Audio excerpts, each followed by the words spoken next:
যে ব্যক্তি গীবত করে সে যেন তার মৃত মরা ভাইয়ের পচা গোশত খায়। গীবত করা, গীবত কাকে বলে?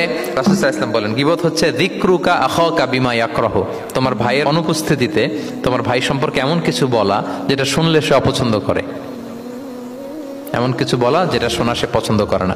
তো এক সাহাবী বলেন, ইয়া রাসূলুল্লাহ আফারাআইতা ইন কানা ফি মা আকুল, হে আল্লাহর রাসূল, আমার ভাইয়ের মধ্যে যদি আসলেই সেই সমস্যাটা থাকে তাইলেও কি গীবত হবে? রাসূল সাল্লাল্লাহু আলাইহি ওয়াসাল্লাম বললেন, আরে তাইলেই তো গীবত হবে।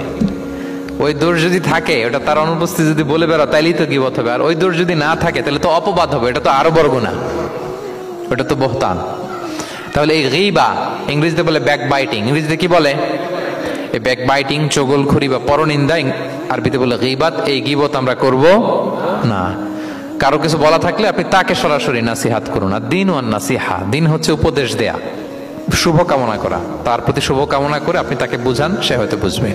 কিন্তু আপনি তার অনুপস্থিতিতে তার নামে বাজে কথা, মন্দ কথা বলতে পারবেন, এটা অনেক বড় পাপ। একজনের ব্যাপারে আরেকজনের কান ভারী করা, ওর কথা ওর কাছে, ওর কথা ওর করে, এরকম করে সমাজের মধ্যে একটা গিরিঙ্গি লাগায়, আছে না নেই? এটা হারাম।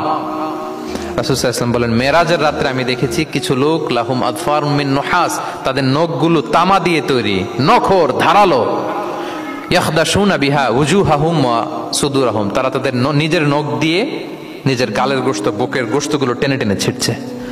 রাসূল সাল্লাল্লাহু আলাইহি ওয়াসাল্লাম জিবরাইল ইসলামকে বললেন, মানহুম ইয়া জিবরিল, জিবরিল কারা এরা, এত বড় শাস্তি?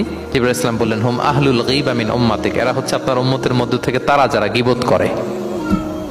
তারা কি করে? তাহলে গীবতের সাথে আমাদের কোনো সম্পর্ক, এটা থেকে আমাদেরকে বেঁচে থাকতে হবে।